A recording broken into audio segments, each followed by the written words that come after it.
ಈಗಲೇ CM DCM ಸಭೆ ಮುಗಿಯೋದು doubt. ಸಂಜೆಯವರೆಗೂ ಕೂಡ ಮ್ಯಾರಥಾನ್ ಸಭೆ ನಡೆಯುವಂತಹ ಸಾಧ್ಯತೆ ಇದೆ.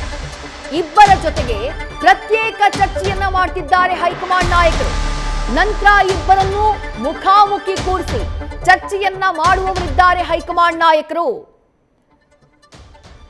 ಹೈಕಮಾಂಡ್ ಜೊತೆಗೆ ಸಿಎಂ ಡಿಸಿಎಂ ಮ್ಯಾರಥಾನ್ ಮೀಟಿಂಗ್ ಏನ್ ನಡೀತಾ ಇದೆ. ಮೊದಲಿಗೆ ಸಿದ್ದರಾಮಯ್ಯ ಅವರ ಜೊತೆಗೆ ಈಗ 1-to-1 ಚರ್ಚೆ ಆಗ್ತಾ ಇದೆ.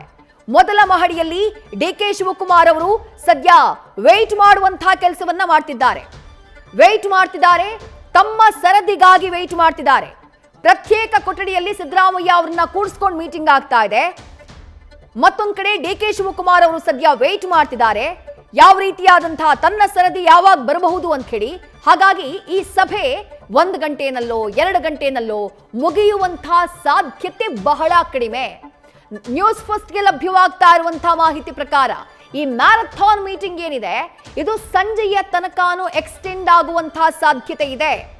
ಸಿಎಂ ಡಿಸಿಎಂ ಇಬ್ಬರನ್ನು ಪ್ರತ್ಯೇಕವಾಗಿ ಮೊದಲಿಗೆ ಚರ್ಚೆ, ಅದರಲ್ಲಿ ಸಿಎಂ ಡಿಬೇಟ್ ಈಗಾಗಲೇ ಆರಂಭ ಆಗಿದೆ.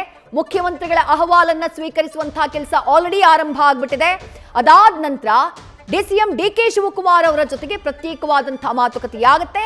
ಅದಾದ ಬಳಿಕ ಉಭಯ ನಾಯಕರನ್ನ ಕೂರಿಸಿಕೊಂಡು ಚರ್ಚೆಯನ್ನ ಮಾಡುವಂತಹ ಕೆಲಸವನ್ನ ಹೈಕಮಾಂಡ್ ನಾಯಕರು ಮಾಡಲಿದ್ದಾರೆ ಅನ್ನುವಂಥ ಅಪ್ಡೇಟ್ ಲಭ್ಯವಾಗ್ತಾ ಇದೆ.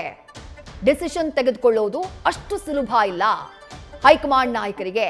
ಅಷ್ಟು ಸುಲಭ ಇದ್ದಿದ್ರೆ ಈ 6 ತಿಂಗಳು ಪ್ರೊಲಾಂಗ್ಡ್ ಆಗಿ ಒಂದು ಹಗ್ಗ ಜಗ್ಗಾಟ ನಡೀತಲ್ಲ, ನಾಯಕತ್ವದ ಬಗ್ಗೆ ಒಂದು ಗೊಂದಲ ಎದ್ದು ಬಿಡ್ತಲ್ಲ, ಎರಡೂ ಬಣಗಳಿಂದ ವಾದ ಪ್ರತಿವಾದ ವಾಗ್ವಾದಗಳೆಲ್ಲ ನಡೀತಲ್ಲ, ಅದೆಲ್ಲ ನಡೀತಾನೆ ಇರಲಿಲ್ಲ. ಆರಂಭದಲ್ಲೇ ಕಾಂಗ್ರೆಸ್ ಹೈಕಮಾಂಡ್ ಈ ಗೊಂದಲವನ್ನ ಬಗೆಹರಿಸುವಂತ ಕೆಲಸ ಮಾಡ್ಬಿಡ್ತಾ ಇತ್ತು. ಇಫ್ ಇನ್ ಕೇಸ್ ಡಿಸಿಷನ್ ತೆಗೆದುಕೊಳ್ಳೋದು ಅಷ್ಟು ಸುಲಭ ಇದ್ದಿದ್ರೆ, ಈಗ ಅಷ್ಟು ಸುಲಭ ಇದ್ದಂತೆ ಕಾಣಿಸ್ತಿಲ್ಲ ಅನ್ನುವಂಥ ಕಾರಣಕ್ಕಾಗಿನೇ ಇಷ್ಟು ಡಿಲೇ ಮಾಡಿ ಈಗ ಫೈನಲ್ ಆಗಿ ಈ ವಿಚಾರವನ್ನ ಹೈಕಮಾಂಡ್ ನಾಯಕರು ಟಚ್ ಮಾಡಿರೋದು. ಬಟ್ ತೀರ್ಮಾನ ಏನು ಅನ್ನುವಂಥ ಕುತೂಹಲ ಇದೆ. ಈಗ ಗೌಪ್ಯತೆಯ ಬೋಧನೆಯಾಗಿದೆ ಉಭಯ ನಾಯಕರಿಗೆ. ಹೊರಗಡೆ ಚರ್ಚೆ ಮಾಡಬೇಡಿ, ನಾಯಕತ್ವದ ಬಗ್ಗೆ ಹೊರಗಡೆ ಚರ್ಚೆಯಾಗಬಾರ್ದು ಅಂತ ಹೇಳಿ. ಹಾಗಾಗಿ ಒಂದಿಷ್ಟು ಅನುಮಾನಗಳಿದ್ದಾವೆ. ಸಿದ್ದರಾಮಯ್ಯ ಅವರ ಅಹವಾಲನ್ನ ಈಗ ಕೇಳುವಂತಹ ಕೆಲಸ ರಾಹುಲ್ ಗಾಂಧಿ ಅವರಿಂದ ಆಗ್ತಾ ಇದೆ. ನ್ಯೂಸ್ ಫಸ್ಟ್ ನಿರ್ಭೀತಿಯಿಂದ ನಿಮ್ಮ ಪರವಾಗಿ.